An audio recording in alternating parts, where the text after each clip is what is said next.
Hello बच्चों, क्या हाल चाल, कैसे हो? सही हो? देखो बेटा, हम क्या पढ़ रहे हैं?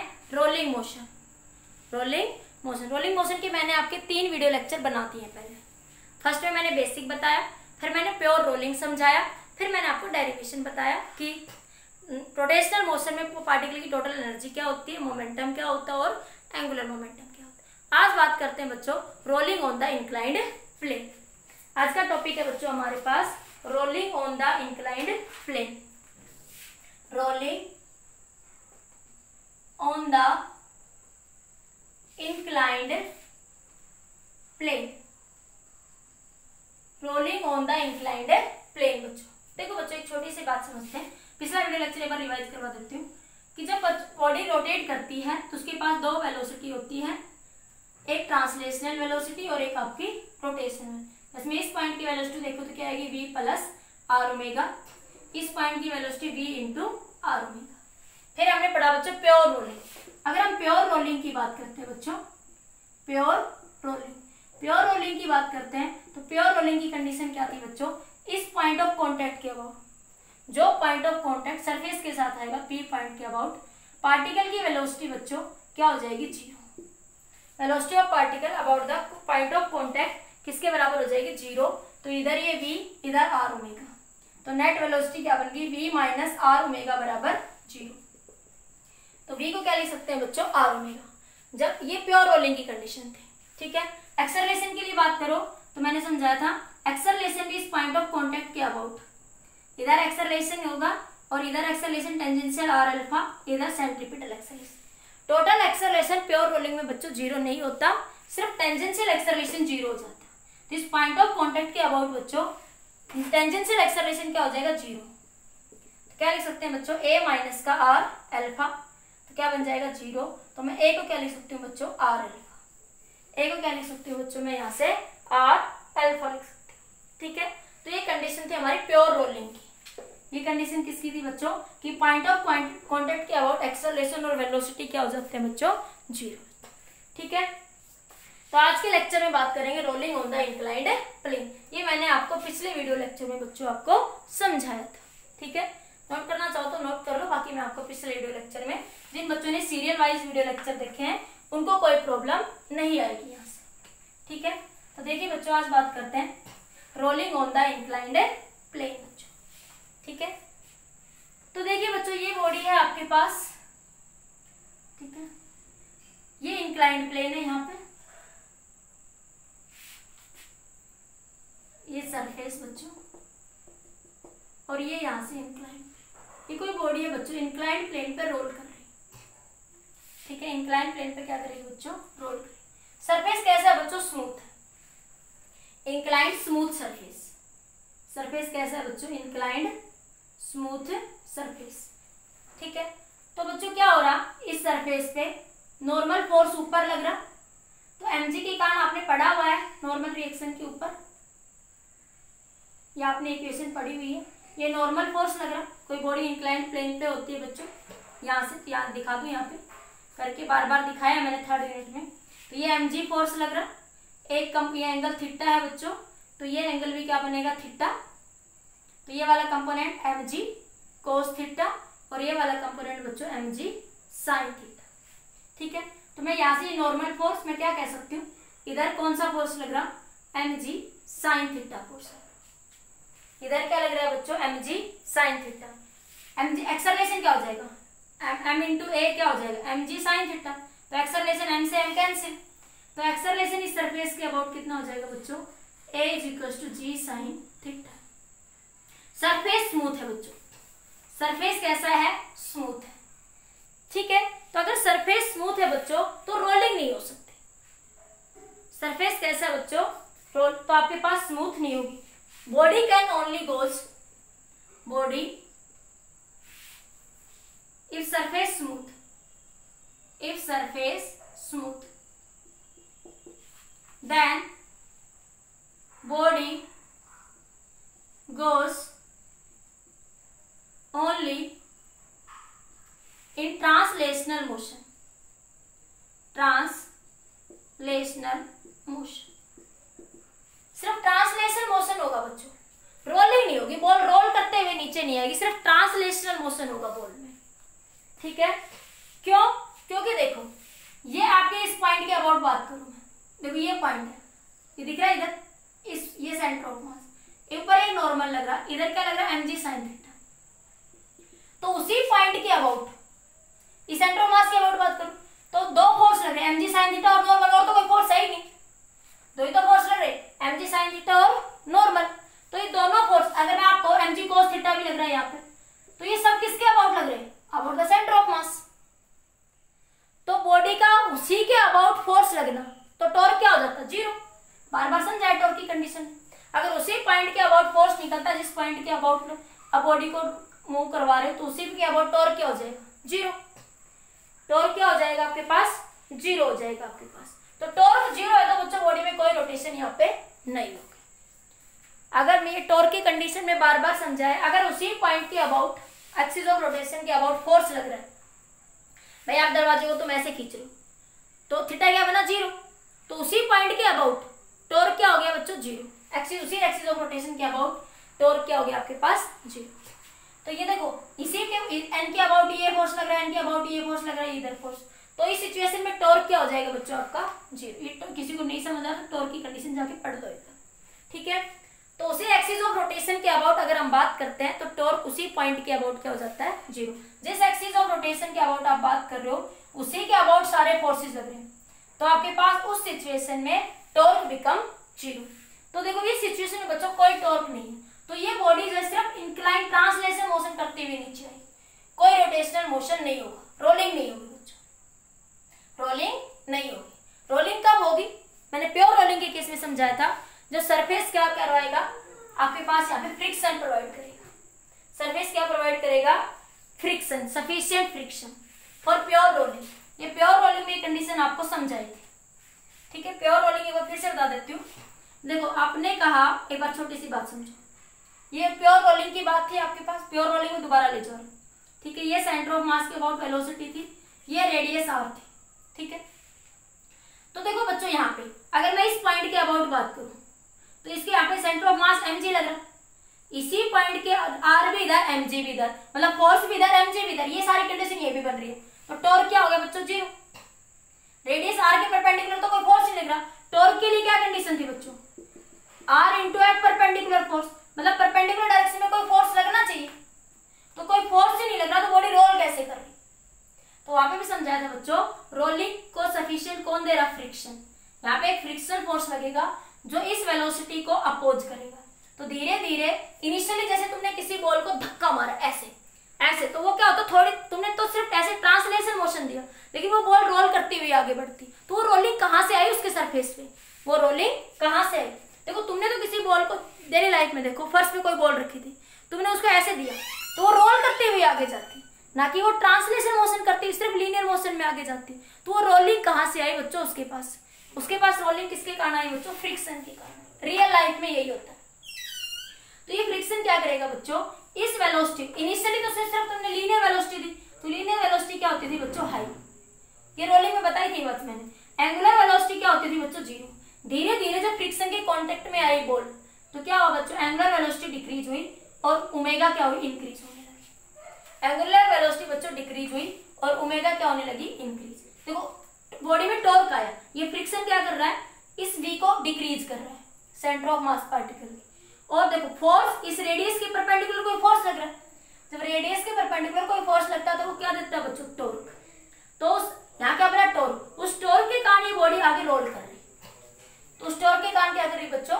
रोल कर रही। ठीक है, अभी ये बातें बता दूं मैं कि नेट फ्रिक्शन हम नहीं मानते। क्यों नहीं मानते? क्योंकि फ्रिक्शन के द्वारा जो वर्क डन होता है वो बच्चों जीरो होता है। अभी प्रूव कर दूंगा इस बात को, मैंने हालांकि रोलिंग में ये बात पूरी नहीं करी थी। तो फ्रिक्शन के कारण बच्चों देखो वेलोसिटी डिक्रीज हो रही ओमेगा, और एक पॉइंट पे देखो धीरे धीरे धीरे देखो बॉल को ऐसे दिया तो धीरे धीरे ओमेगा क्या हुई? इंक्रीज, v क्या हुई बच्चों? डिक्रीज। ठीक है, एक पॉइंट ऐसा आया बच्चों यहाँ पे इस सरफेस पे कि ये जो v डैश आई यहाँ पे, ये इधर क्या आई? r omega. इस पॉइंट ऑफ कॉन्टेक्ट के अबाउट वेलोसिटी जीरो, तो v डैश किसके बराबर होगी बच्चों? r omega. ठीक है, v डैश किसके बराबर होगी? r omega. ये कंडीशन थी किसके लिए? फ्रिक्शन। तो फ्रिक्शन के कारण बच्चों ये सिचुएशन आई। अगर फ्रिक्शन नहीं होता बच्चों तो आपके पास रोलिंग नहीं हो सकती। लेकिन हम फ्रिक्शन के कंसिडर नहीं करते। क्यों नहीं करते मैं बताऊं, क्योंकि फ्रिक्शन के द्वारा होने वाला वर्क डन क्या हो जाता है बच्चों, 0। ठीक है, अभी बात करें तो देखो सिर्फ स्मूथ सरफेस है, इस सरफेस में कोई फ्रिक्शन नहीं है, यहाँ पे ये फ्रिक्शन लेस सरफेस है। कैसा सरफेस है ये, फ्रिक्शन लेस। तो बच्चों रोलिंग नहीं होगी।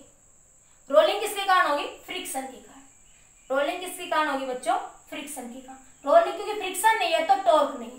टॉर्क 0 तो बच्चों रोलिंग कहां से है, टॉर्क 0 तो रोलिंग कहां से। ठीक है, इफ अगली कंडीशन देखो, if inclined surface provide the sufficient friction. Sufficient friction का मतलब बच्चों प्योर रोलिंग तक की कंडीशन। कौन सी कंडीशन बच्चे बने आपके पास, प्योर रोलिंग। प्योर रोलिंग मतलब rolling on the inclined plane, case है बच्चों विदाउट स्लिपिंग। विदाउट स्लिपिंग हम कौन सा केस डिस्कस करेंगे बच्चों, विदाउट स्लिपिंग। और विदाउट स्लिपिंग का मतलब होता था बच्चों प्योर रोलिंग। प्योर रोलिंग, और प्योर रोलिंग का मतलब बच्चों इस पॉइंट ऑफ कांटेक्ट के अबाउट वेलोसिटी क्या हो जाती है, 0। इस पॉइंट ऑफ कांटेक्ट के अबाउट पार्टिकल की वेलोसिटी ऑलवेज 0। इस पॉइंट ऑफ कांटेक्ट के अबाउट कोई, इस पॉइंट की कोई वेलोसिटी नहीं होगी। ठीक है, तो हम इसी केस की बात करेंगे। तो क्या होगा बच्चों, इसके लिए मैं क्या अज्यूम करूंगी बच्चों, इस सिचुएशन में ये फ्रिक्शन, ये क्या है बच्चों, फ्रिक्शन सरफेस में कुछ फ्रिक्शन, ये बॉल है बच्चों यहाँ से। ठीक है, मैं दूसरा पेन यूज कर लेती हूँ बच्चों, आपके पास थोड़ा डायग्राम अच्छे से समझ आ जाएगा। ये बॉल यहाँ से थोड़ी इधर बना देते, थोड़ी सी इधर दिख रही है, बड़ी सी बना दो, थोड़ी सी है ना।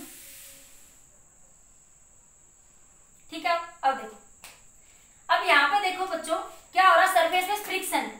सरफेस इसके बीच में क्या है, फ्रिक्शन। इधर क्या लग रहा है बच्चों, इसमें फ्रिक्शन लग रहा है आपके पास। ठीक है, तो हाँ सॉरी, बॉडी रोल कर रही है बच्चों, रोल नीचे कर रही है। रोल फोर्स क्या लग रहा है, इधर से mg sin थीटा। तो बॉडी इधर रोल करेगी, तो फ्रिक्शन किधर लगेगा बच्चों, इस डायरेक्शन। फ्रिक्शन किधर लगेगा बच्चों, इस डायरेक्शन। एक्सेलरेशन क्या होगा, इधर a।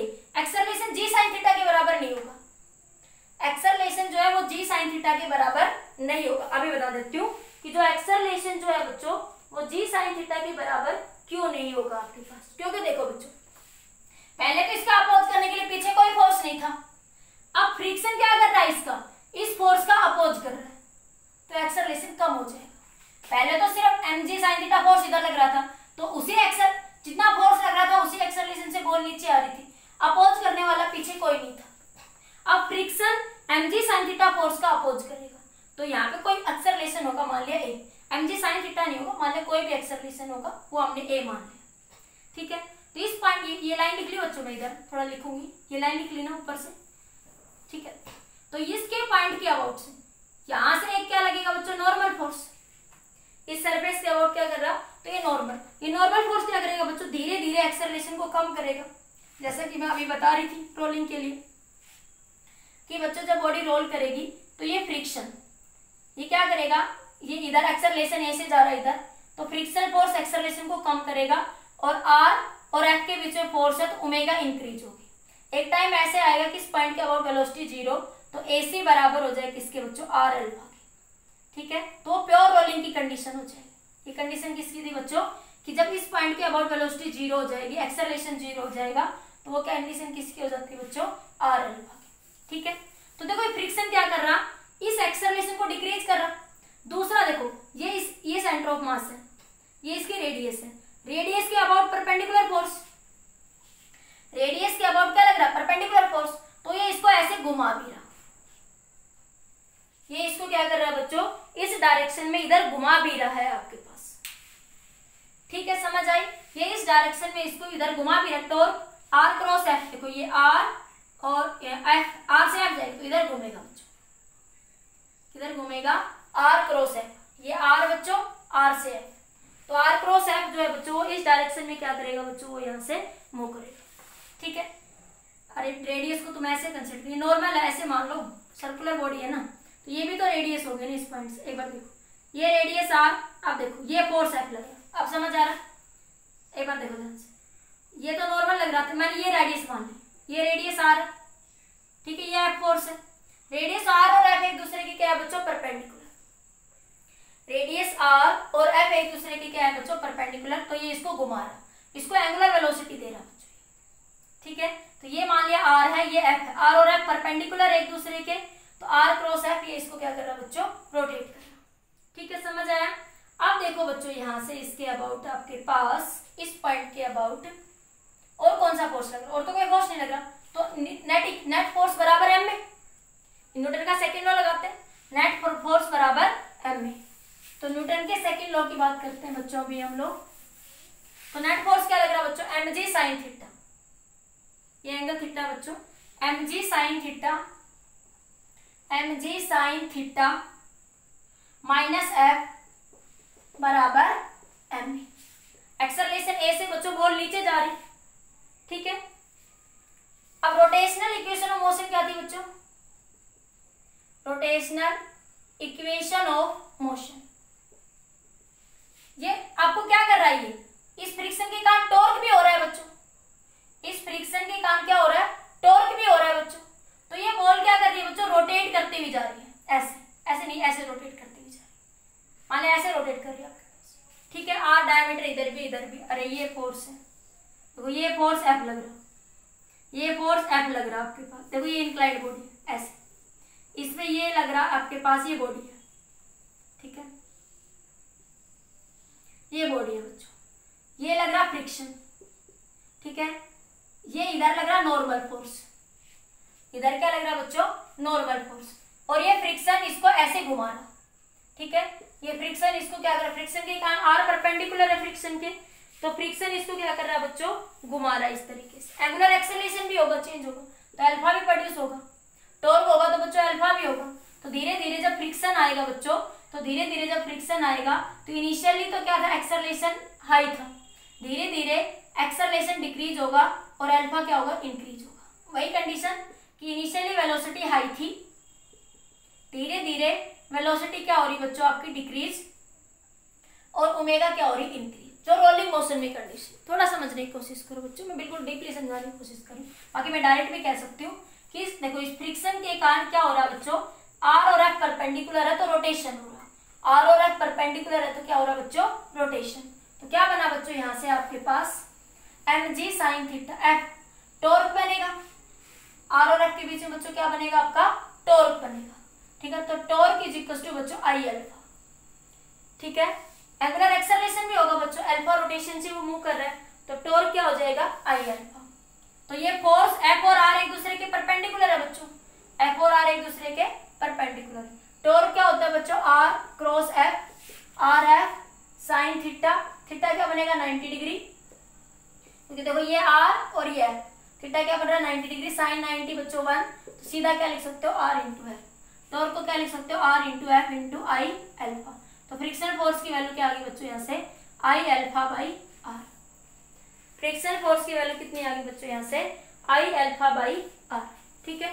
अब मैं इसको यहाँ पुट कर दूं, ये 1 इसको 2, फ्रिक्शन फोर्स की वैल्यू यहाँ पुट कर दो, तो एम जी साइन थीटा बच्चों minus I alpha by R into M A. देखो प्योर रोलिंग हो रही है बच्चों, कोई स्लिपिंग नहीं हो रही, प्योर रोलिंग हो रही, तो ये पॉइंट ऑफ कॉन्टेक्ट पी मान लिया। तो जब बच्चों प्योर रोलिंग होगी तो इस पॉइंट ऑफ कॉन्टेक्ट पी के अबाउट वेलोसिटी क्या होगी जीरो, या एक्सेलरेशन क्या हो जाएगा जीरो। तो इधर ए एक्सेलरेशन सेंटर ऑफ मास के अबाउट, ठीक है, सेंटर ऑफ मास के अबाउट इधर ये ए एक्सेलरेशन से आगे जा रहा, और फ्रिक्शन के कारण ये ऐसे ओमेगा आगे घूम रहा है, टॉर्क बन रहा है, तो टॉर्क के कारण बच्चों ये आगे घूम रहा है, ठीक है।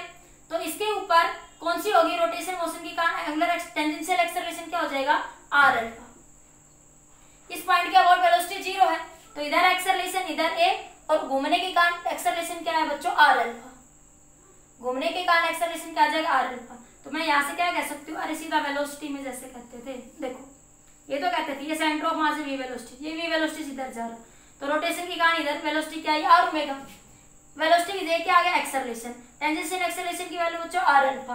तो इस पॉइंट का एक्सेलरेशन जीरो, टेंजेंशियल एक्सेलरेशन बच्चों जीरो, टेंजेंशियल एक्सेलरेशन बच्चों जीरो है आपके पास, AC जीरो, एक पॉइंट P का एक्सेलरेशन, तो A बराबर आर अल्फा, जो कि पीछे रोलिंग में समझाया आपको बार बार मैंने।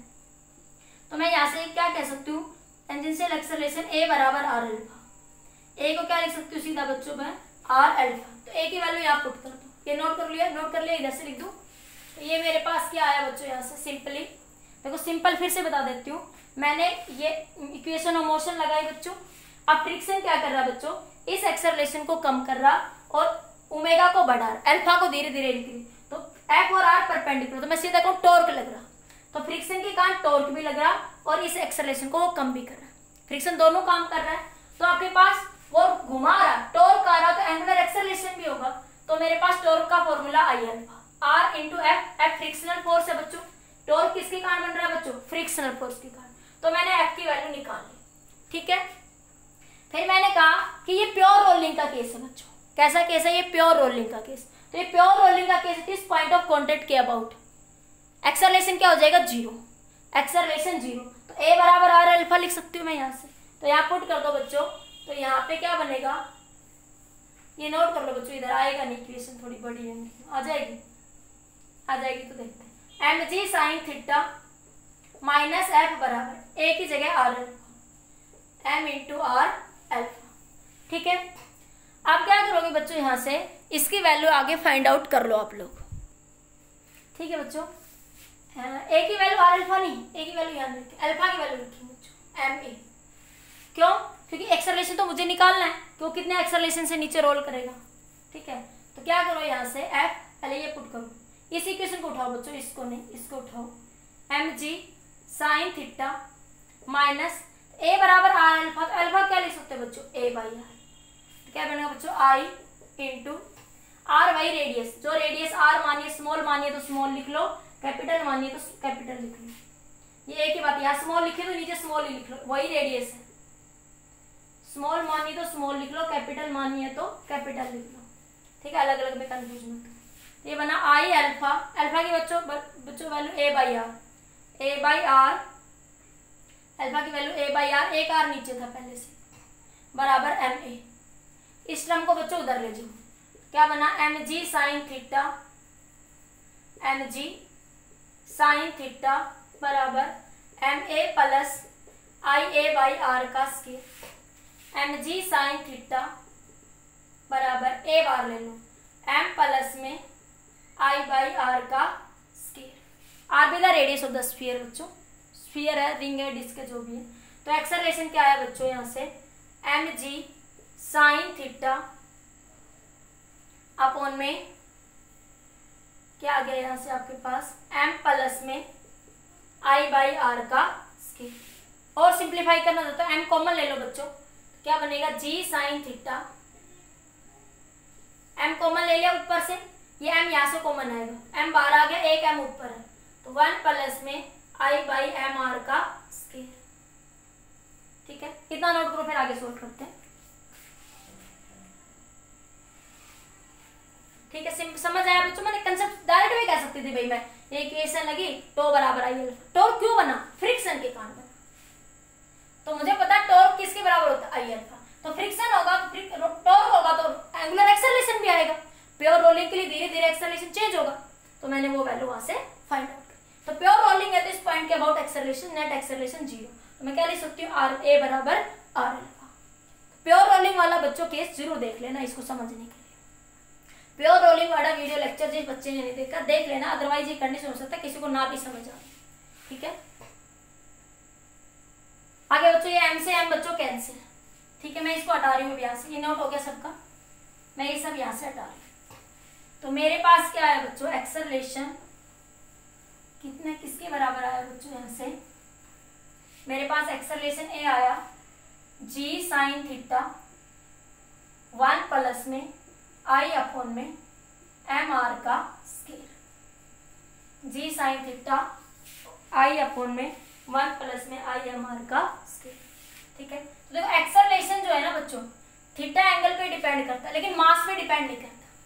यहाँ से एक इंपॉर्टेंट कंक्लूजन है, नोट डाल के लिख लो, acceleration of the rolling body, acceleration of the rolling body does not depend on the mass, does not depend on the mass of the body, mass of the body। Mass of the body पे acceleration depend नहीं करता, theta पे depend करता और moment of inertia पे depend करता। लेकिन but ऐसे लिख सकते हो, but depends on the moment of inertia, moment of inertia, moment of inertia, और इंक्लाइंड प्लेन के एंगल पे भी डिपेंड करेगा। और किस पे डिपेंड करेगा? इंक्लाइंड प्लेन के एंगल पे भी क्या करेगा बच्चों? ये डिपेंड करेगा। ठीक है, देखो मास पे क्यों नहीं डिपेंड कर रहा? जैसे मैं कहूं रिंग का मास, कोई रिंग रोल कर रही थी, तो रिंग का मोमेंट ऑफ इनर्शिया क्या हो जाएगा बच्चों? यहाँ से I is equal to mr square above the center of mass। तो यहाँ पुट करो, ये बात ध्यान से देखना मैं जो कहना चाह रही। g sin theta 1 plus I की value mr square by mr square, वही सेम रेडियस है बच्चों, उसी के लिए mr स्क्वायर। तो क्या बना बच्चों? यहाँ से आपके पास mr स्क्वायर से mr स्क्वायर कैंसिल। तो क्या नहीं कर रहा बच्चों? डिपेंड नहीं कर रहा। हाँ, लेकिन अगर यहाँ मोमेंट ऑफ इनर्शिया ज्यादा या कम होगा तो ये फैक्टर चेंज हो जाएगा। m और r पे डिपेंड नहीं कर रहा। मान लो डिस्क होता है, डिस्क का मोमेंट ऑफ इनर्शिया कितना लिख देते हैं? 1/2। तो ये फैक्टर देखो यहाँ नीचे चेंज हो गया ना, 1/2 आ गया। किस पे डिपेंड करता है बच्चों? मोमेंट ऑफ इनर्शिया पे या एंगल थीटा पे, मास पे डिपेंड नहीं करता। नोट डाल के लिख लेना।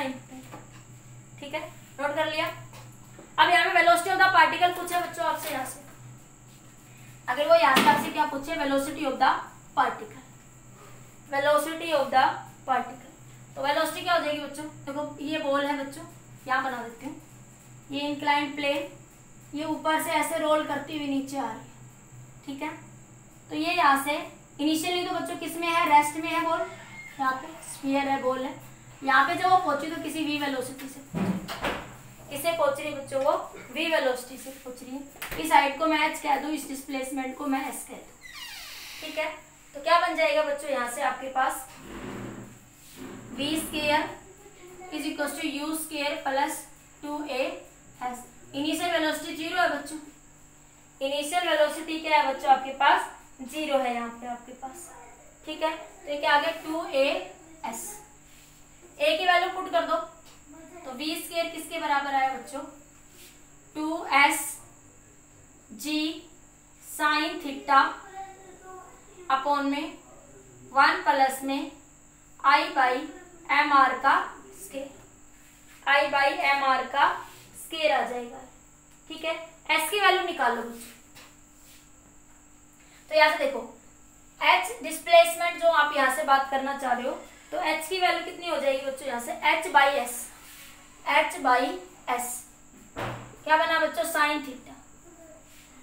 h बाई एस की वैल्यू कितनी बन जाएगी बच्चों? यहाँ से साइन थीटा। तो s डिस्प्लेसमेंट किसके बराबर आ जाएगा? h बाई एस निकालूंगी ना मैं, तो मैं s को उधर ले जाऊं, h by sine theta into S. तो इस s की वैल्यू देखो, ये s, इसके s की वैल्यू क्या पुट कर दोगे? h by sine theta. ये नोट कर लिया बच्चों, उधर से हटा दूं मैं, नोट कर लेना सभी ने। इधर से देखो, तो मैं यहाँ पुट कर रही हूँ बच्चों, देखो यहाँ से इधर s की वैल्यू क्या है बच्चों? h by sine theta. अरे ट्राइंगल है ये s आई टी एच, वो यहाँ से इधर रोल करके आ गई। ठीक है, तो फाइनल वेलोसिटी जो वो रोल करके आएगी क्या बनेगा? 2g sine theta 1 plus I by moment of inertia M R का, आर पे the radius of the sphere ring जो भी है बच्चों। ठीक है, ये आर स्क्वायर है बच्चों, समझ आ रहा है? ये आर स्क्वायर है। ठीक है, इंटू एस, ये था ना, ये रहा एस। इस एस की वैल्यू कितनी है बच्चों? h by sine theta. तो मैं यहाँ पुट क्या कर दूं मैं? h by sine theta. Sine theta से साइन थीटा बच्चों कैंसिल, तो v स्क्वायर की वैल्यू कितनी आ गई यहाँ से? 2gh बाई 1 प्लस में I बाई एम आर का स्क्वायर। ठीक है, v निकालो तो बच्चों अंडर रूट कर दो, v निकालोगे तो इस सारे का क्या कर दो बच्चों? Under root. तो ये क्या आ जाएगी? जब पार्टिकल यहाँ से यहाँ मूव करके आएगा तो ये इसकी क्या आ जाएगी बच्चों? वेलोसिटी। क्या आ जाएगी? वेलोसिटी। तो देखो एक्सेलरेशन जो वो थीटा पे डिपेंड कर रहा है, एक्सेलरेशन थीटा पे डिपेंड कर रहा है, लेकिन वेलोसिटी थीटा पे डिपेंड नहीं करती। नोट डाल के लिख लो, acceleration depends on the theta, on theta, but velocity does not depend on theta.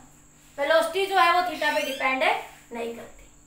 Acceleration theta पे डिपेंड करता है, बट वेलोसिटी जो है वो इस थीटा पे डिपेंड नहीं करती बच्चों। समझ आया बच्चों? यहाँ से एक बार नोट करिए जल्दी से। क्लियर? जल्दी नोट कर लीजिए बच्चों, 1 2 3 जल्दी नोट कर लीजिए।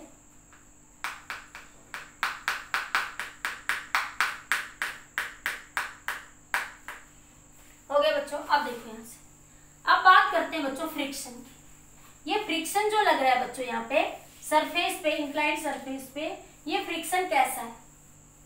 ये फ्रिक्शन आपका स्टैटिक है या बच्चों काइनेटिक है या लिमिटिक? काइनेटिक है आपके पास। फ्रिक्शन स्टैटिक है या फिर आपका काइनेटिक? अब बात करते हैं बच्चों फ्रिक्शन की। फ्रिक्शन आपका स्टैटिक होगा या फिर काइनेटिक होगा? स्टैटिक होगा या फिर आपका काइनेटिक। देखो बच्चों, ये इंक्लाइंड प्लेन है, ठीक है, ध्यान से समझो बच्चों।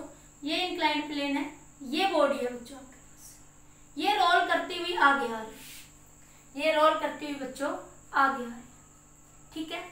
यहाँ पे क्या लग रहा है? mg sin थीटा, और ऊपर क्या लग रहा है बच्चों? Normal reaction. फ्रिक्शन इसका अपोज कर रहा, इधर एक्सेलरेशन a है। तो ये जो फ्रिक्शन लग रहा है सरफेस के बीच में बच्चों, बॉल यहाँ आई, मान ली यहाँ पे आई, तो ये इधर फ्रिक्शन है, इधर एक्सेलरेशन a, ठीक है। तो ये जो फ्रिक्शन लग रहा है बच्चों, यहाँ देखो, ये इंक्लाइंड प्लेन, ये बॉल, तो ये इधर लग रहा है बच्चों फ्रिक्शन, और इधर हो रहा है आपका एक्सेलरेशन। तो इस पॉइंट P के अबाउट, रोलिंग, प्योर रोलिंग का केस की बात कर रहे हैं बच्चों, प्योर रोलिंग, तो P पॉइंट के अबाउट नेट एक्सेलरेशन बच्चों 0 या नेट वेलोसिटी क्या होगी इस P पॉइंट के अबाउट? 0। अगर प्योर रोलिंग होगी, अगर बच्चों क्या केस होगा? प्योर रोलिंग, प्योर रोलिंग होगी तो इस P पॉइंट के अबाउट वेलोसिटी क्या होगी? 0। मतलब there is no relative motion, ठीक है, देयर इज, इस P पॉइंट के ऊपर वेलोसिटी 0 है, velocity at P 0, it means no relative motion, कोई रिलेटिव मोशन नहीं है बच्चों, फिर भी बॉडी रोटेट कर रही, फिर भी बच्चों क्या कर रही है? बॉडी रोटेट कर रही है बच्चों, कोई रिलेटिव मोशन नहीं है बच्चों, यहाँ पे कोई आपके पास रिलेटिव डिस्प्लेसमेंट नहीं है, फिर भी बॉडी रोटेट कर रही है बच्चों यहाँ पे। तो ऐसा फ्रिक्शन कौन सा होगा बच्चों आपके पास? Static friction. लिमिटिंग फ्रिक्शन हो जाएगा तो अब बॉडी क्या कर रही है आपके पास? बॉडी आपके पास काइनेटिक में तो आगे मूव ही कर जाएगी बच्चों आपके पास वहां पे। मैं कह रही हूँ इस पॉइंट प्योर रोलिंग की बात कर रही हूँ, तो प्योर रोलिंग में बच्चों कोई रिलेटिव मोशन नहीं है, velocity of particle with respect to ground क्या है? 0। तो इस पॉइंट ऑफ कांटेक्ट के अबाउट बच्चों कोई भी वेलोसिटी नहीं है, कोई वेलोसिटी नहीं है बच्चों, तो फ्रिक्शन आप कैसा लिखोगे यहाँ पे? देखो मैंने पिछले वीडियो लेक्चर बड़े अच्छे समझाया, स्टैटिक फ्रिक्शन वाला कंसेप्ट है। तो फ्रिक्शन कैसा होगा बच्चों? कोई रिलेटिव मोशन नहीं है, रिलेटिव मोशन मतलब बच्चों बॉडी मूव ही नहीं कर रही, ठीक है। तो फ्रिक्शन कैसा होगा बच्चों? स्टैटिक। बॉडी मूव करती तो काइनेटिक आ जाता, तो फ्रिक्शन कैसा होगा बच्चों? स्टैटिक। फ्रिक्शन कैसा होगा? Static friction. स्टैटिक मतलब वेरिएबल फ्रिक्शन, ऐसा फ्रिक्शन जो अपनी वैल्यू को उसके अकॉर्डिंग एडजस्ट कर ले। कैसा फ्रिक्शन होगा बच्चों यहाँ पे? स्टैटिक फ्रिक्शन या फिर आप ये कहो वेरिएबल फ्रिक्शन। इसकी वैल्यू निकालते हैं बच्चों, क्या आया था? mg sin theta minus F बराबर mg sin थीटा माइनस, ये कंसेप्ट नहीं समझ आया तो स्टैटिक फ्रिक्शन वाला कंसेप्ट देख लेना बच्चों, फ्रिक्शन वाले टॉपिक में जाके क्लियर हो जाएगी, ठीक है। mg sin theta minus F बराबर ma, ठीक है। अब ए एक्सेलरेशन कितना आया बच्चों यहाँ से? mg sin theta minus F, A acceleration अभी आप लोगों ने निकाला बच्चों, कितना था? g sin थीटा 1 प्लस में i बाई एम आर का स्क्वायर, आर क्या थे? Radius of the sphere, small लिखो कैपिटल लिखो, तो ये बन जाएगा बच्चों m g sin theta by 1 plus में i बाई एम आर का स्क्वायर। फ्रिक्शन को बच्चों उधर ले आओ, इसको इधर ले आओ, mg sin theta minus mg sin theta बराबर 1 plus i by M R का स्क्वायर बराबर क्या हो जाएगा बच्चों? f। mg sin थीटा बच्चों कॉमन ले लो, क्या बनेगा? 1 माइनस 1 अपॉन में 1 प्लस में i बाई एम आर का स्क्वायर। इसको नोट करो करो बच्चों, फिर सोल्व करके लिखते हैं जल्दी से। ये नोट करिए बच्चों जल्दी से, फिर सोल्व करके लिखते हैं। जल्दी से लिखो, जल्दी नोट कर लीजिए। 1 2 3 जल्दी नोट करिए बच्चों। हो गया, हो गया बच्चों। अब देखिए, तो ये यहां से क्या आया बच्चों आपके पास, F बराबर फ्रिक्शन फोर्स की वैल्यू कितनी आ जाएगी, mg sin थीटा बराबर 1 माइनस ये बच्चों mr स्क्वायर एलसीएम ले लो नीचे। mr स्क्वायर एलसीएम मैंने नीचे लिया तो ये ऊपर चला जाएगा बच्चों, ये mr स्क्वायर तो नीचे चल ऊपर चला जाएगा, तो इधर आएगा ये mr स्क्वायर प्लस आई। कुछ ऐसी सिचुएशन बन जाएगी, देखो यहाँ mr स्क्वायर प्लस में आई। इसको फिर दोबारा से एलसीएम ले लो, mg sin थीटा, ये mr स्क्वायर प्लस आई माइनस mr स्क्वायर बराबर mr स्क्वायर प्लस में आई बच्चों। mr स्क्वायर से mr स्क्वायर कैंसिल बच्चों, तो ये यहाँ से क्या मिला आपको, फ्रिक्शन की वैल्यू, फ्रिक्शन की वैल्यू मिली बच्चों आपको mg sin थीटा आई अपॉन में mr स्क्वायर प्लस आई। तो ये वैल्यू किसकी आ गई बच्चों, फ्रिक्शन। और ये फ्रिक्शन कैसा है बच्चों, स्टैटिक फ्रिक्शन। कैसा फ्रिक्शन है बच्चों, ये स्टैटिक फ्रिक्शन या वेरिएबल फ्रिक्शन। ठीक है, स्टैटिक फ्रिक्शन क्या होता है बच्चों, वेरिएबल फ्रिक्शन होता है, वो अपनी वैल्यू खुद एडजस्ट कर लेता है अकॉर्डिंग टू सरफेस। सरफेस के अकॉर्डिंग बच्चों वो अपनी वैल्यू क्या कर लेता है, एडजस्ट कर लेता है। नोट करिए इसकी वैल्यू कितनी होगी बच्चों, इसकी एफ रिक्वायर्ड है बच्चों, रोलिंग मोशन के लिए ये एफ रिक्वायर्ड है फॉर प्योर रोलिंग, इतना फ्रिक्शन होना चाहिए। ये एफ क्या है, एफ रिक्वायर्ड, रिक्वायर्ड फ्रिक्शन, मतलब प्योर रोलिंग के लिए हमें इतना फ्रिक्शन चाहिए। कहने का मतलब क्या है कि प्योर रोलिंग, जैसे मैंने बताया ना कि ये रोल करते, देखो फिर से समझाते, मैंने प्योर रोलिंग में भी समझाया। मैंने कहा कि ये फ्रिक्शन पड़ेगा, पहले तो आप ये कहते कि फ्रिक्शन लेस सरफेस, हालांकि फ्रिक्शन का यूज नहीं करते, ठीक है। फिर मैंने कहा अगर फ्रिक्शन ही नहीं है तो आप बॉल को ऐसे मारते हो बच्चों, लेकिन वो रोल करते हुए आगे जा, तुमने तो सिर्फ ट्रांसलेशन मोशन दिया, लेकिन वो रोल करते हुए आगे जा रही है फर्श पे। तो वो रोल किसके कारण कर रही है बच्चों, फर्श के फ्रिक्शन के कारण। तो वो फ्रिक्शन कब होता है बच्चों, वो रोलिंग में कब आती है, एक्चुअल में बॉल रोलिंग में कब आती है बच्चों, जैसे बॉल आगे बढ़ती है तो ये फ्रिक्शन फोर्स इस सरफेस पे फ्रिक्शन लगाता है, इस वेलोसिटी को वो कम करता है और धीरे धीरे इस आर रेडियस के परपेंडिकुलर है बच्चों। तो क्या देखो आर परपेंडिकुलर है तो टॉर्क प्रोड्यूस होगा, टॉर्क प्रोड्यूस होगा तो क्या प्रोड्यूस होता है बच्चों, एंगुलर वेलोसिटी या एंगुलर एक्सेलरेशन। ठीक है, तो धीरे धीरे v डिक्रीज होती है, ओमेगा इंक्रीज हो जाती है, या मैं कहूं angular linear acceleration decrease, alpha क्या होता है, इंक्रीज। और एक टाइम ऐसा आता है बच्चों, एक टाइम ऐसा आता है एक पॉइंट पे जब ये v वेलोसिटी, ये v डिक्रीज होगी, ये v डिक्रीज होगी, मान लिया मैंने ये सेंटर ऑफ मास के अबाउट v थी, डिक्रीज होगी v डैश होगी। ठीक है, इस पॉइंट के अबाउट वेलोसिटी क्या बन जाएगी, 0। तो क्या हो जाएगा, ये v डैश बराबर हो जाएगा किसके, r ओमेगा, क्योंकि इधर वेलोसिटी क्या लग रही, r ओमेगा। ये कंडीशन बनती है बच्चों किसकी, प्योर रोलिंग की कंडीशन बनती है। किसकी कंडीशन बनती है बच्चों, ये प्योर रोलिंग की कंडीशन बनती है। ठीक है, तो अक्सर बच्चे बच्चों यहाँ पे क्या मान लेते हैं, स्टैटिक फ्रिक्शन, लिमिटिंग फ्रिक्शन का केस लगा के या काइनेटिक फ्रिक्शन का केस लगा के सीधा सोल्व कर देते हैं। एफ की वैल्यू सीधी सीधी एफ की वैल्यू μn रख देते हैं, लेकिन मैंने ये थर्ड यूनिट में बड़े अच्छे से बताई थी ये बात कि आप μn कब लगाओगे और वेरिएबल फ्रिक्शन कब लगाओगे। ठीक है, तो यहाँ पे F is equal to μn लिखना गलत होगा, ये रिक्वायर्ड फ्रिक्शन। ठीक है, तो ये जो रिक्वायर्ड फ्रिक्शन है बच्चों, ये F required friction, F required friction क्या होगा प्योर रोलिंग के लिए, लेस देन होगा किससे, लिमिटिंग फ्रिक्शन से। किससे होगा बच्चों, ये लेस देन होगा किससे, लिमिटिंग फ्रिक्शन से आपके पास। तो F रिक्वायर्ड कितना आया बच्चों, mg sin थीटा इंटू आई अपॉन में mr स्क्वायर प्लस में आई बच्चों ये मोमेंट ऑफ इनर्शिया, क्या है, मोमेंट ऑफ इनर्शिया, ये भी मोमेंट ऑफ इनर्शिया। ठीक है, बराबर ये एफ लिमिटिंग, एफ लिमिटिंग की वैल्यू क्या होती है बच्चों, μn। अब लगाएंगे एफ लिमिटिंग, मतलब इसको रोल करने के लिए इतना फ्रिक्शन चाहिए, बस लिमिटिंग हो जाएगा तो फिर ये आगे बढ़ने लग जाएगा, उसको तोड़ देगा। जैसे हम बॉक्स को सरकाते हैं, जैसे मुझे एक बॉक्स को सरकाने के लिए 200 जूल फोर्स चाहिए, 200 न्यूटन फोर्स चाहिए, लेकिन मैं 199 तक लगा रही हूँ तो मेरे पास वो फ्रिक्शन फोर्स कैसा है, स्टैटिक वेरिएबल है। लेकिन जैसे ही मैंने 200 लगाया तो वो आगे खिसकेगा, तो वो कंडीशन किसकी होगी बच्चों, लिमिटिंग। तो मतलब उस बॉक्स को सरकाने के लिए जो 200 न्यूटन तो चाहिए।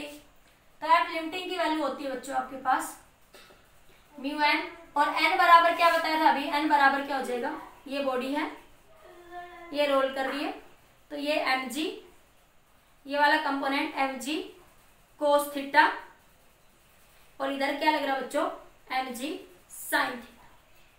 तो ये नॉर्मल, तो नॉर्मल एन बराबर है किसके, एम जी कोस थीटा। तो आप लिमिटिंग की वैल्यू अब लिखेंगे बच्चों यहाँ पे एम जी कोस थीटा बराबर नहीं होगा, ये एम जी कोस थीटा से लेस देन होगा। तो मैं लिख दूंगी बच्चों एम जी कोस थीटा, क्या लिख दूंगी मैं यहाँ से इसको, एम जी कोस थीटा लिख दूंगी। थोड़ा और सिंप्लीफाई कर लीजिए, इतना लिख लिया, थोड़ा और सिंप्लीफाई कर लो यहाँ से बच्चों इसको।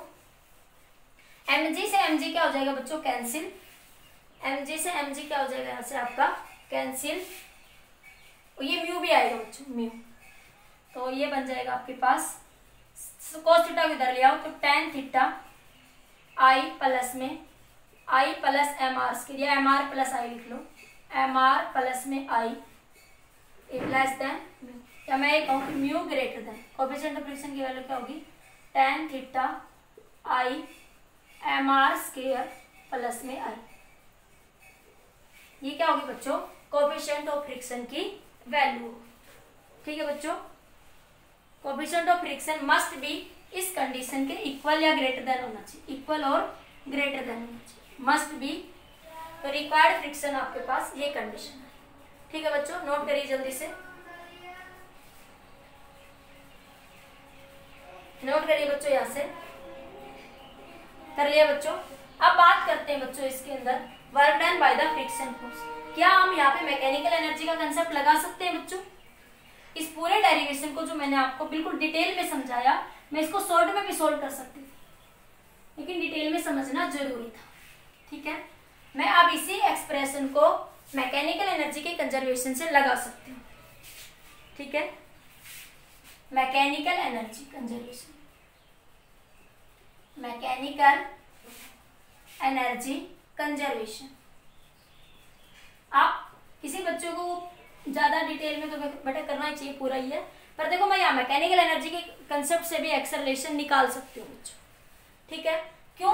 देखो मैकेनिकल एनर्जी का कंसेप्ट कैसे लगा, तुम तो कहोगे मैडम मैकेनिकल एनर्जी यहाँ पे तो फ्रिक्शन फोर्स लग रहा है। अब देखो मेरी बात, फ्रिक्शन फोर्स को क्यों यूज नहीं करते? फ्रिक्शन तो लग रहा है लेकिन यूज क्यों नहीं करते? क्यों नहीं करते बच्चों? कभी भी मैंने पीछे जितने भी क्वेश्चन करवाए प्योर रोलिंग के, तो मैंने वहां पे एक ही बात करी थी कि प्योर रोलिंग में फ्रिक्शन लेस सरफेस की बात करते हैं, कोई स्लिपिंग नहीं, कोई फ्रिक्शन नहीं। प्योर रोलिंग का मतलब क्या था, कोई फ्रिक्शन नहीं हो रहा। फिर भी मैं यहाँ पे लगा रही हूँ बच्चों, ये क्यों लगा रही हूँ? फिर यूज नहीं कर रही, फिर भी फ्रिक्शन के कारण प्योर रोलिंग नहीं हो सकती। दूसरी बात, यूज क्यों नहीं करते? Work done bye frictional force क्या हो जाएगा बच्चों, zero. Work done bye frictional force बच्चों यहाँ पे क्या होगा आपके पास, यहाँ पे जीरो हो जाएगा।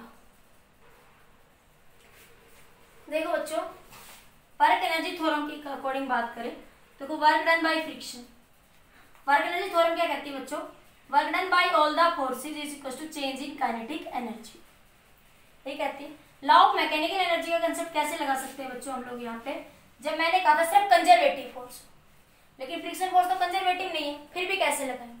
क्योंकि यहाँ पे फ्रिक्शन फोर्स के द्वारा जो वर्क डन होगा ना बच्चों, वो जीरो होगा।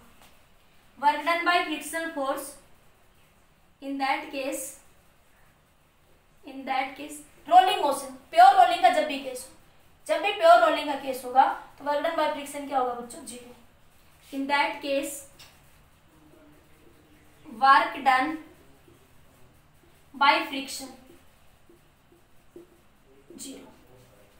देखो कैसे, देखो वर्क डन क्या कर रहा है, एक तो ट्रांसलेटरी मोशन दे रहा और एक वर्क डन क्या दे रहा, फ्रिक्शन, रोटेशनल मोशन दे रहा। और फ्रिक्शन के कारण जिधर टॉर्क लग रहा है उधर ही बॉडी रोटेट कर रही है। फ्रिक्शन के कारण जिधर टॉर्क लगेगा, F इंटू आर में इधर बनाओ, तो फ्रिक्शन के कारण टॉर्क जिधर लग रहा है उधर ही बॉडी बच्चों रोटेट कर रही है। तो देखो work done by friction in translatory motion plus work done by friction in rotational motion बराबर जीरो। कैसे? देखो work done by friction in translatory motion, work done by friction in translatory motion, translatory motion, work done by friction in translatory motion.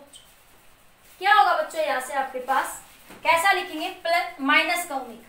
क्यों, देखो ध्यान से देखो friction ऐसे हो रहा, बॉडी ऐसे जा रही, तो फ्रिक्शन डिस्प्लेसमेंट तो इधर हो रही है और फ्रिक्शन इधर जा रहा है, तो वर्क डन क्या होता है, फोर्स इनटू डिस्प्लेसमेंट। देखो फोर्स इधर लग रहा, डिस्प्लेसमेंट इधर, थीटा क्या बना 180 डिग्री, तो minus F S cos theta, minus F S कोस 180 डिग्री बना, कोस 180, कोस 180 ये क्या लिख दूं माइनस, तो ये बना एफ एस कोस 180, और 180 की वैल्यू बच्चों माइनस, तो वर्क डन कैसा आया बच्चों, नेगेटिव। तो work done by friction in translatory motion इधर नीचे की साइड कैसे आया, नेगेटिव। अब बच्चों देखो टॉर्क वो ऐसे लगा रहा, जिधर वो टॉर्क लगाएगा उधर ही बॉडी घूम जाएगी, तो बॉडी वैसे ही घूमती हुई जा रही है, वो टॉर्क ऐसे लगा रहा, बॉडी ऐसे ही घूम रही, तो work done bye rotational motion, work done by friction in rotational motion क्या है बच्चों, प्लस ओमेगा। तो टोटल वर्क डन क्या है बच्चों, यहां से देखो टोटल वर्क डन क्या है, plus omega minus omega minus omega plus omega बराबर 0।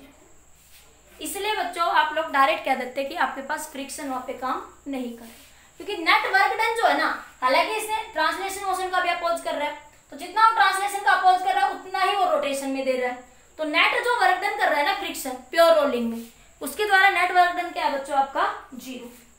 तो आपके पास यहाँ पे हम लोग कंजर्वेशन ऑफ मैकेनिकल एनर्जी का कंसेप्ट लगा सकते, क्योंकि बाकी तो कोई फोर्स लग ही नहीं रहा है, यहाँ पे स्मूथ सरफेस है, बाकी कोई फोर्स यहाँ पे नहीं लग रहा। ठीक है, आप लिखोगे net work done by friction force 0, so we use mechanical energy conservation, mechanical energy conservation. देखो बच्चों शॉर्ट में तो मैं सीधा भी लगा देती, मैं सीधा यहीं से भी सोल्व करवा देती डेरिवेशन, पर कंसेप्ट समझना डीपली समझना जरूरी था। ठीक है, तो देखो अब लगाते हैं बच्चों, नोट कर लो इसको, कंसेप्ट को कर लिया नोट, 1 2 3 नोट हो गया। अब देखो बच्चों क्या हुआ बच्चों, यहां से आपके पास कुछ ऐसा हुआ, work done mechanical energy concept के आई प्लस यू आई के एफ प्लस में यू एफ। तो ये बॉडी है बच्चों इंक्लाइंड प्लेन पे रोल कर रही है, तो इनिशियली वेलोसिटी क्या है बच्चों इसकी 0, तो इनिशियल काइनेटिक एनर्जी 0, ये h हाइट पे रखी हुई है, m मास है बच्चों इसका, तो पोटेंशियल एनर्जी क्या बन गई mgh। फाइनल पोटेंशियल एनर्जी क्या होगी बच्चों, फाइनली वो रोटेट करती हुई यहाँ आगे पहुंच गई, फाइनली बच्चों वो रोटेट करती हुई इस सरफेस पे आगे इधर नीचे इस पॉइंट पे, इस एंड पॉइंट पे, तो एंड पॉइंट पे पोटेंशियल एनर्जी बच्चों 0, एंड पॉइंट पे पोटेंशियल एनर्जी 0। काइनेटिक एनर्जी देखो बच्चों वो रोल करती हुई आगे आ रही है, वो रोल करती हुई बच्चों आगे आ रही है। तो जो मैंने करवाया था पिछले वीडियो लेक्चर में, जब बॉडी रोल करती है तो उसके पास 2 एनर्जी होती है, एक तो कौन सी एनर्जी होगी, ट्रांसलेशन एनर्जी, और एक कौन सी होगी बच्चों, रोटेशनल एनर्जी। ठीक है, तो इन दोनों को यहाँ पे लिख दो, 1/2 m v का स्केयर प्लस 1/2 i, थोड़ा छोटा कर लो इसको। ठीक है, 1/2 i, ये बॉल यहाँ तक आ गई, ओमेगा का स्केयर, क्या लिख दोगे 1/2 i ओमेगा का स्केयर, क्योंकि प्योर रोलिंग है तो मैं सीधा क्या लिख सकती हूँ, v बराबर r ओमेगा। तो v की वैल्यू लिखो बच्चों mgh, ओमेगा की जगह क्या लिख सकती हूँ मैं v/r, 1/2 m v square plus omega की जगह क्या आ जाएगा बच्चों v/r, तो क्या आएगा 1/2 i v square by r का square, v square by i r का स्केयर। अब यहां से बच्चों ये बना mgh बराबर 1/2 भी बाहर आ गया और v स्केयर भी बाहर आ गया। ठीक है, तो अंदर बचा बच्चों m प्लस में i बाई r का स्केयर, m भी बाहर ले लो बच्चों, mgh 1/2 m v स्केयर बाहर आ गया, तो ये क्या बचा 1 प्लस में i बाई m r का स्केयर, क्या आ गया बच्चों यहाँ से ये 1/2 m बाई r का स्केयर। ठीक है, ये m से m बच्चों कैंसिल, इस 2 को इधर ले आओ, 2gh बराबर 1 प्लस में I/mr का स्केयर। तो मैं सीधा डेरिवेशन तो यहाँ से भी करवा सकती थी आपको, ठीक है। वेलोसिटी देखो यहीं से वही निकल जाएगी जो आपने अभी पीछे निकाली थी, सेम निकल जाएगी जो अभी अभी आपने पीछे निकाली थी। तो वेलोसिटी की वैल्यू कितनी आई बच्चों, यहाँ से ये m से m कैंसिल हुआ था बच्चों, ये v स्क्वायर तो है ना, अभी मल्टीप्लाई करो, ये v स्क्वायर, तो v स्क्वायर निकालो बच्चों यहाँ से, v स्क्वायर, तो ये v स्क्वायर किसके बराबर हो जाएगा बच्चों, v स्क्वायर बराबर, इसको इधर इसके नीचे ले जाओ, 2gh। ध्यान करो अभी अभी जो डेरिवेशन करवाया था मैंने पूरा डिटेल में समझा के, उसमें भी आपकी वेलोसिटी बच्चों यही आई थी। तो v कितने के बराबर हो जाएगा, 2gh 1 प्लस में mr का स्क्वायर, और ये इसका अंडर। तो आपकी वेलोसिटी बच्चों आप यहाँ से भी निकाल सकते थे, यहाँ से आप एक्सेलरेशन भी निकाल लेंगे। एक्सेलरेशन का जो फॉर्मूला, वेलोसिटी निकल गई, अब एक्सेलरेशन की बात करते हैं। वेलोसिटी निकली बच्चों, तो अब इसी एक्सप्रेशन को मैं इससे डायरेक्ट भी निकलवा सकती थी आपको, लेकिन वो फीलिंग लेनी जरूरी थी कि फ्रिक्शन कैसा होगा, रोलिंग क्यों हो रही है, फ्रिक्शन की वैल्यू पूछे रोलिंग में तो कितनी होगी, ठीक है। इसलिए दोनों कंसिडर करने जरूरी है। समझ आ गया बच्चों, यहाँ से नोट कर लिया, नोट हो गया बच्चों यहाँ से। अब देखो बच्चों वेलोसिटी आ गई, एक्सेलरेशन भी निकाल लेते हैं यहाँ से, देखो इसी कंसेप्ट से। मान लिया ये बॉडी है बच्चों, ठीक है, ये रोल करती हुई नीचे आ रही, ये किसी पॉइंट पे यहाँ रोल करती हुई पहुंची, ऊपर से वो किसी पॉइंट पे यहाँ रोल करती हुई पहुंची, ठीक है बच्चों। तो यहाँ से जो वो पहुंची, मान ली नीचे पहुंची, नीचे भी लिख सकते हो कोई बात नहीं है, ठीक है।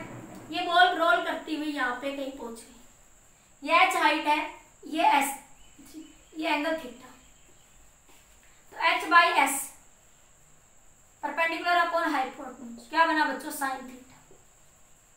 तो h की वैल्यू क्या होगी बच्चों, s साइन थीटा, h की वैल्यू क्या होगी, s साइन थीटा। अब मेरे पास एक रिलेशन होता है बच्चों, v स्क्वायर बराबर u स्क्वायर प्लस 2as, ये रिलेशन होता है। इनिशियल वेलोसिटी बच्चों 0 है, तो मैं v स्क्वायर को किसके बराबर लिख सकती हूँ, मैं 2as के बराबर लिख सकती हूँ। अब मेरे पास v स्क्वायर देखो वो रिलेशन, v स्क्वायर की वैल्यू क्या लिख दूं बच्चों मैं, 2gh 1 प्लस में I/mr का स्क्वायर इंटू 2as। मुझे एक्सेलरेशन चाहिए, मुझे क्या चाहिए बच्चों, एक्सेलरेशन। v स्क्वायर की वैल्यू लिख ली बच्चों मैंने यहाँ से, ठीक है। तो ये बनी बच्चों मेरे पास यहाँ से। अब देखो मेरे पास h को की वैल्यू क्या लिख सकती हूँ मैं, s साइन थीटा, h की वैल्यू क्या लिख सकती हूँ मैं, s साइन थीटा। क्या बना बच्चों यहाँ से, 2g h की value s sine theta, s sine theta divided by 1 plus I/mr का स्क्वायर बराबर 2as, s से s बच्चों कैंसिल, 2 से 2 बच्चों कैंसिल। तो एक्सेलरेशन क्या है बच्चों यहाँ से, g साइन थीटा अपॉन में 1 प्लस में I/mr का स्क्वायर। देखो थोड़ी देर पहले एक्सेलरेशन ऐसे निकाला था ना बच्चों हमने, तो आप पेपर में भले इस डेरिवेशन को भी यूज कर सकते हो, पर थोड़ा सा उसको करना चाहिए, उससे फीलिंग आती है फ्रिक्शन कैसा होगा कैसा नहीं होगा, सब चीजें वहां से आपकी क्लियर होती है। नोट करिए बच्चों जल्दी से, एक बार जल्दी नोट कर लीजिए बच्चों, समझ आया। तो अब लाओ कंजर्वेशन ऑफ मैकेनिकल एनर्जी के कंसेप्ट से भी इसको यूज कर सकते थे, लेकिन यहाँ से उस पहले एक्सप्रेशन से ये समझ आया कि आपके पास एक्सटर्नल कोई फोर्स नहीं लग रहा, स्मूथ सरफेस था, सिर्फ प्योर रोलिंग थी, तो आपके पास बर्डन बाय फ्रिक्शन 0 था। तो हम law of conservation of mechanical energy का कंसेप्ट लगा सकते थे, और वहां से देखो मैंने एक्सेलरेशन और वेलोसिटी दोनों आपको निकाल के बताई बच्चों, ठीक है। नोट करिए, आगे इसके एक कंसेप्ट डिस्कस करते हैं, जल्दी से नोट कर लीजिए बच्चों। देखिए बच्चों आपके पास एक कंसेप्ट है छोटा सा, रेडियस ऑफ जाइरेशन, ठीक है। It is defined as the distance from the axis of rotation, the distance from the axis of rotation. ये मान लो कोई भी आपके पास बॉडी है, ये एक्सिस ऑफ रोटेशन कहीं भी मान लो, distance from the axis of rotation, ठीक है, at which whole mass of the body supposed to be considered. जहां हम ये मानती एक्सिस ऑफ रोटेशन से वो डिस्टेंस जहां हम ये मान लें whole mass of the body supposed to be considered, मतलब जहां पे हम किसकी बात करें, सेंटर ऑफ मास की। किसकी बात करें बच्चों, सेंटर ऑफ मास की। the moment of inertia about the given axis would be the same as the actual distribution of the mass. तो ये कह रहा है it is defined as the distance from the axis of rotation. Distance from the axis of rotation. ठीक है, at which whole mass of the body is supposed to be considered. वो distance axis of rotation से जहां भी ये मान लें कि whole mass of the body क्या है, कंसंट्रेटेड है. It's moment of inertia about the given axis. इस एक्सिस गिवन एक्सिस के अबाउट जो मोमेंट ऑफ इनर्शिया होगा, ठीक है, वो सेम होगा जो इस पूरी बॉडी के डिस्ट्रीब्यूशन के कारण होगा, सारे मासेस के कारण. ऐसे डिस्टेंस को क्या कहते हैं बच्चों, रेडियस ऑफ जाइरेशन. सीधी सी भाषा में कहूं बच्चों, जब वो सेंटर ऑफ मास की बात करें तो हम वहां पे क्या किसकी बात करेंगे, रेडियस ऑफ जाइरेशन की बात करेंगे. मैथमेटिकली निकाल लेते हैं बच्चों. ये एक्सिस ऑफ रोटेशन है बच्चों, मान लिया ए बी. इस एक्सिस के अबाउट ये पार्टिकल है एम, नंबर ऑफ पार्टिकल है, सबका मास एम मान लिया मैंने. ठीक है, ये r1 डिस्टेंस, ये r2 डिस्टेंस. तो moment of inertia about the A B axis, सारे पार्टिकल क्या लिख सकते हैं, mr1 का स्क्वायर, mr2 का स्क्वायर, mr3 का स्क्वायर लिख सकते हैं. देखो एक पार्टिकल का मास m है, एक पार्टिकल का मास क्या है m, तो नंबर ऑफ पार्टिकल का मास क्या हो जाएगा बच्चों, इसका m कॉमन ले लिया. एक पार्टिकल का मास m है, ऐसे नंबर ऑफ पार्टिकल है तो मैं क्या करूंगी, इसको n से मल्टीप्लाई कर दूंगी, n से डिवाइड कर दूंगी. तो एक पार्टिकल का मास m है और सिस्टम में n पार्टिकल है, तो ये सिस्टम का टोटल मास बताएगा. मैं कहूँ एक सिस्टम जिसमें 50 बॉल है, एक बॉल का मास m है, तो 50 बॉल का मास क्या होगा, 50 इंटू m, तो 50 बॉल का मास उस सिस्टम का टोटल मास होगा. तो ये उस सिस्टम का क्या आ गया बच्चों, टोटल मास. तो ये जो वैल्यू बचेगी ना बच्चों, इसे कहते हैं रेडियस ऑफ जाइरेशन. ये k स्क्वायर के बराबर. इस k की वैल्यू मालूम है तो square root of the mean distances क्या कहलाएगा बच्चों, आपके पास रेडियस ऑफ जाइरेशन. क्या कहलाएगा बच्चों, रेडियस ऑफ जाइरेशन. तो जब भी बच्चों सेंटर ऑफ मास की बात करेगा तो मैं सीधा सीधा यहाँ से क्या लिख दूंगी बच्चों, I बराबर एम के का स्क्वायर. क्योंकि सेंटर ऑफ मास वो पॉइंट है जहां पे whole mass of the body supposed to be considered. So centre of mass से वो डिस्टेंस जो पूरे सिस्टम का क्या बताए, मोमेंट ऑफ इनर्शिया. ऐसे डिस्टेंस को क्या कहते हैं, रेडियस ऑफ जाइरेशन. ठीक है, नोट करिए बच्चों जल्दी से. ठीक है, अब हमने जो एक्सेलरेशन का कंसेप्ट पढ़ा उसको मैं डिस्कस करती हूँ. वहां से एक इंपॉर्टेंट क्वेश्चन डिस्कस करते हैं. ठीक है, ये मैंने अभी यहाँ पे इसलिए बताया क्योंकि देखिए, क्योंकि बच्चों नोट कर लिया था ना बच्चों, रेडियस ऑफ जाइरेशन. अभी हमने एक्सेलरेशन पढ़ा बच्चों. एक्सेलरेशन का फॉर्मूला क्या था, तुम्हें शायद पीछे ना समझ आए हो, g sin theta 1 plus I by M R का square. Body centre of mass से रोटेट कर रही है. कहां से, एक्सिस से रोटेट कर रही है बच्चों, centre of mass of axis से रोटेट कर रही है. तो सेंटर ऑफ मास के अबाउट मोमेंट ऑफ इनर्शिया क्या हो जाएगा बच्चों, एम के का स्क्वायर. क्या हो जाएगा, एम के का स्क्वायर. तो मैं यहाँ पे क्या पुट कर दूंगी बच्चों, ए जी साइन थीटा बराबर 1 प्लस में के square by R square. M से एम बच्चों कैंसिल, क्या आ जाएगा, जी साइन थीटा बराबर 1 प्लस में के स्क्वायर बाई आर स्क्वायर. के क्या बच्चों, रेडियस ऑफ जाइरेशन. के क्या है, रेडियस ऑफ जाइरेशन. तो जब भी मैंने कहा सेंटर ऑफ मास की बात करोगे तो उसके अबाउट मोमेंट ऑफ इनर्शिया क्या लिख दोगे, एम के का स्क्वायर. तो देखो यहाँ से सीधा सीधा समझ आ रहा है, एम कहीं भी नहीं है ना. मैंने थोड़ी देर पहले लिखा, तो हो सकता है किसी को डाउट रह गया हो कि एक्सेलरेशन जो है मास पे डिपेंड नहीं करता. देखो यहाँ से सीधा सीधा क्लियर हो, acceleration does not depend on the mass. Acceleration mass पे डिपेंड नहीं करता. ठीक है, किस पे डिपेंड करता है, मोमेंट ऑफ इनर्शिया पे, के रेडियस ऑफ जाइरेशन पे. कह सकते हो acceleration of the rolling body on the inclined plane does not depend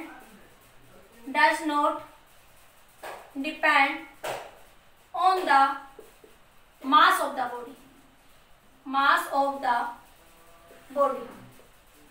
but depends on the radius of gyration.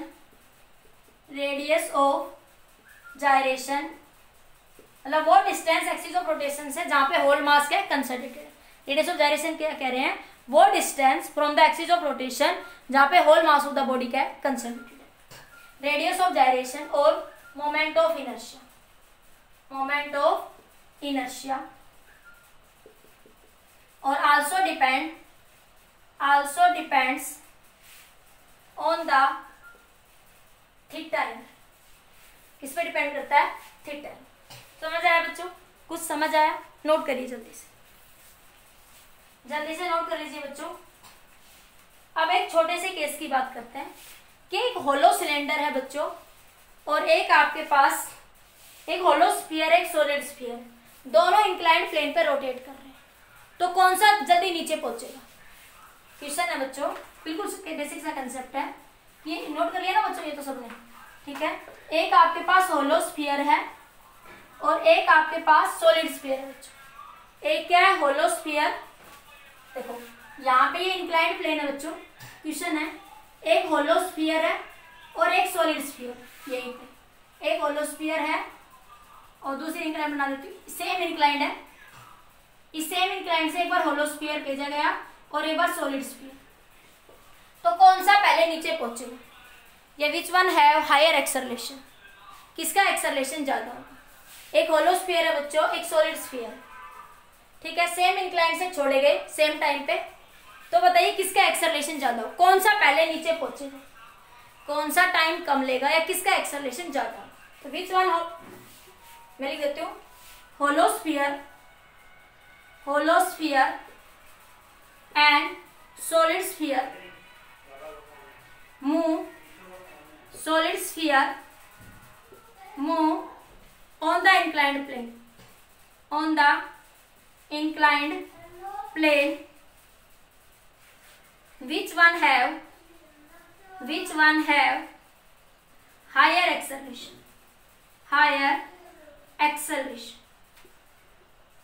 जबकि दोनों का मास सेम है, इसका भी मास सेम है बच्चों, इसका भी मास सेम है। तो ये बात तो मैं पहले बता चुकी कि एक्सेलरेशन जो है बच्चों मास ऑफ द बॉडी पे डिपेंड नहीं करता। Acceleration on the inclined plane mass of the body पे डिपेंड नहीं करता, लेकिन डिपेंड करता है बच्चों किसके ऊपर? Radius of gyration. तो देखो बात करते हैं, moment of inertia of solid sphere क्या बताया था बच्चों? 2/5 mr का square. Moment of inertia of solid sphere क्या था बच्चों? 2/5 mr का स्केयर। सॉलिड के लिए था बच्चों, ये किसके लिए था? सॉलिड के लिए। Moment of inertia of hollow sphere का फॉर्मूला था 2/5 m r⁵ minus r⁵ r³ minus r³। ध्यान नहीं हो तो पिछले वीडियो लेक्चर में देख लें। ये होता है, ये आउटर रेडियस होती है कैपिटल आर, होलो है ना, तो होलो स्फीयर में दो रेडियस होंगे, एक इनर रेडियस और एक आउटर रेडियस, एक इनर रेडियस और एक आपकी आउटर रेडियस, ठीक है। तो आर क्या है? आउटर रेडियस, और ये आर क्या है? Inner radius. Capital R outer radius को बताया, स्मॉल आर इनर रेडियस। तो पूछ, अब देखो एक्सेलरेशन किस पे डिपेंड करता है? मोमेंट ऑफ इनर्शिया पे। तो जिसका एक्सेलरेशन देखो, एक्सेलरेशन किस पे डिपेंड करता है बच्चों? g sin थीटा अपॉन में सेम इंक्लाइंड प्लेन पे, तो थीटा सेम है, इंक्लाइंड प्लेन सेम है तो बच्चों थीटा क्या है? सेम, I/mr का स्केयर। तो किस पे डिपेंड करेगा? Moment of inertia. किस पे डिपेंड करेगा बच्चों? वो मोमेंट ऑफ इनर्शिया। जिसका मोमेंट ऑफ इनर्शिया ज्यादा उसका एक्सेलरेशन कम, जिसका मोमेंट ऑफ इनर्शिया कम उसका एक्सेलरेशन ज्यादा। वैसे हम देखते हैं सॉलिड बॉल को हम फर्श पे डालें, एक हम होलो बॉल को डालें, तो सॉलिड बॉल तेज मूव करती है, होलो कम मूव करती है। क्यों मूव करती है? क्योंकि बच्चों moment of inertia of hollow sphere ज्यादा होता है किससे? सॉलिड स्फीयर से। तो आपके पास एक्सेलरेशन किसका ज्यादा होगा? जिसका मोमेंट ऑफ इनर्शिया ज्यादा उसका एक्सेलरेशन कम, तो एक्सेलरेशन ऑफ सॉलिड स्फीयर ज्यादा होगा किससे? होलो स्फीयर से। अभी प्रूव भी करती हूँ इस बात, देखो कैसे। अभी शायद तुम्हें यहाँ से क्लियर नहीं हो रही हो बात, लेकिन अभी क्लियर करती हूँ। मैं इस आई होलो को क्या लिख सकती हूँ बच्चों? 2/5 m r⁵ कॉमन ले लो ऊपर से, क्या बना? 1 minus r⁵ divided by r⁵ नीचे से बच्चों r³ कॉमन ले लो, r³ नीचे से भी कॉमन ले लो, तो 1 minus r³ divided by r³ बच्चों। ये इससे कैंसिल, आई होलो क्या है बच्चों? 2/5 mr स्क्वायर, ये क्यूब था, ये r⁵ था, तो क्यूब से क्यूब कैंसिल, r⁵ बच गया, mr का square 1 minus r⁵ divided by R की power 5 divided by 1 minus R के power cube divided by R की पावर क्यूब बच्चों। ठीक है, अब देखो बच्चों, यहां से देखो ये तो सिर्फ 2/5 mr स्क्वायर है और ये इन फैक्टर से भी कुछ मल्टीप्लाई है, वैसे भी दिख रहा है मुझे, ये इस फैक्टर से कुछ मल्टीप्लाई है, तो होलो स्फीयर का मोमेंट ऑफ इनर्शिया क्या है, ज्यादा। या आप यहाँ से ये भी कह सकते हो, थोड़ा और मैं इसको स्पेसिफाई करूं, एक्स्ट्रा कर दिया भाई मैंने, उधर डाल दिया क्या, ये नोट कर लो बच्चों, मैं साफ कर दूं एक बार, नोट करिए बच्चों, कर लिया, इधर से हटा दो बच्चों ये। अब देखो ये नोट कर लीजिए जल्दी से। अब देखो बच्चों यहाँ से क्या हुआ बच्चों कि यहाँ से एक छोटी सी चीज और देखो, आर रेडियस ज्यादा है किससे, आर से, या आउटर या इनर है, तो देखो आर की पावर क्यूब, एक है आर की पावर क्यूब, एक है आर की पावर 5 डिवाइडेड बाई आर की पावर 5, तो कौन सा वेक्टर ज्यादा, नीचे वैल्यू जो जितनी ज्यादा है 1/4 ज्यादा या 1/8 ज्यादा, बताओ, 1/4 ज्यादा, नीचे वैल्यू जितनी ज्यादा होती है उतना वो फैक्टर रिड्यूस हो जाता है ना, तो देखो ये क्या होगा बच्चों, यहाँ पे ये फैक्टर क्या हो रहा है, यहाँ पे कम होगा, क्योंकि देखो आर वैसे ही बड़ा है आर से, और ये पावर 5 में या पावर क्यूब में, तो आर की पावर 5 बड़ा होगा किससे, आर की पावर क्यूब से, तो ये फैक्टर छोटा है, ये फैक्टर यहाँ पे छोटा है। ठीक है, तो ये होलो स्फीयर क्या हो गया, ज्यादा, ये फैक्टर कम, तो होलो स्फीयर क्या हो गया बच्चों, यहाँ से ज्यादा होगी, होलो स्फीयर क्या हो गया बच्चों, ज्यादा। तो हम यहाँ से क्या कहेंगे, moment of inertia of hollow sphere greater than the moment of inertia of solid sphere, so acceleration of solid sphere greater than acceleration of hollow sphere, acceleration of hollow sphere, समझ आया। तो वैसे जनरली देखते हैं एक खाली ball है, मान लो बच्चे जिससे खेलते हैं, एक क्रिकेट की बॉल है, दोनों को सेम फोर्स से घुमाओ, नीचे डालते हैं, ठीक है, तो क्या होता है कि सॉलिड तेज मूव करे इंक्लाइंड पे, होलो धीरे मूव करे, क्यों, क्योंकि होलो का मोमेंट ऑफ इनर्शिया ज्यादा, तो जिसका मोमेंट ऑफ इनर्शिया ज्यादा बच्चों उसका एक्सेलरेशन क्या हो जाएगा, कम हो जाएगा। ठीक है बच्चों, नोट करिए एक बार जल्दी से, कर लिया नोट। एक छोटा सा पॉइंट दोबारा रिवाइज कर देती हूँ एक बार, सारा टॉपिक एक बार मैं आपको 2 मिनट में सारा टॉपिक रिवाइज कर देती हूँ, नोट कर लीजिए। कर लिया, देखो बच्चों आज हमने पढ़ा रोलिंग मोशन, क्या पढ़ा है बच्चों आज हमने, rolling motion on the inclined plane. ठीक है, तो छोटी छोटी बातें ध्यान रखना, रोलिंग मोशन में जब बात कर रहे हैं विदाउट स्लीपिंग का केस बात करें, तो विदाउट स्लीपिंग में छोटी सी बात ध्यान रखना, इस पॉइंट के अबाउट हमेशा एक्सेलरेशन या वेलोसिटी जीरो हो जाए, एक्सेलरेशन जीरो तो आर बराबर ए बराबर आर अल्फा, वेलोसिटी जीरो है तो बच्चों आर होगी। तो जब बॉडी रोल कर रही है यहाँ पे, तो फ्रिक्शन क्या कर रहा है, एक तो एक्सेलरेशन को कम कर रहा है, एक बॉडी को रोटेशन दे। फ्रिक्शन कैसा होगा बच्चों, यहाँ पे static friction, variable friction. Friction कैसा होगा, स्टैटिक होगा, वेरिएबल होगा। यहाँ फ्रिक्शन का कंसिडर क्यों नहीं करते जनरली न्यूमेरिकल्स में, क्योंकि फ्रिक्शन के द्वारा नेट वर्क डन यहाँ पे क्या होता है बच्चों, जीरो, इसीलिए हम यहाँ पे लॉ ऑफ मैकेनिकल एनर्जी का कंसेप्ट भी लगा सकते हैं। ठीक है, हमने एक्सेलरेशन निकाला बच्चों रोलिंग बॉडी का, जी साइन थीटा 1 प्लस में A square I by M R का स्क्वायर। अगर मैं रेडियस ऑफ जाइरेशन की बात करूं सेंटर ऑफ मास के, तो एम के का स्क्वायर लिखूं, तो यहाँ के स्क्वायर आ जाए, मैं लिख दूंगी जी साइन थीटा बराबर 1 प्लस में के स्क्वायर बाई आर। अगर रेडियस ऑफ जाइरेशन की बात, सेंटर ऑफ मास की बात करें, ठीक है, एक आपने वेलोसिटी निकाली थी। ठीक है बच्चों, ये 2-3 पॉइंट थे, इंपॉर्टेंट थे, दोनों तरीके से आप इस डेरिवेशन को कर लेना, मैकेनिकल एनर्जी के कंसेप्ट से भी और इससे भी। इससे आपके फ्रिक्शन के भी सारे क्वेश्चन सोल्व हो जाएंगे। Mechanical energy simply derivation board में आ जाए तो आप सिर्फ वहाँ पे उसको सिंपली यूज कर सकते हैं। ठीक है बच्चों, आज के लिए इतना ही। नोट्स जरूर बनाने बच्चों, उसको रिवाइज जरूर करना, अदरवाइज टॉपिक क्लियर नहीं होगा। नेक्स्ट वीडियो लेक्चर में मैं इसमें बेस्ट न्यूमेरिकल्स और अच्छे न्यूमेरिकल्स डिस्कस करूँ। ठीक है बच्चों, आज के लिए इतना ही।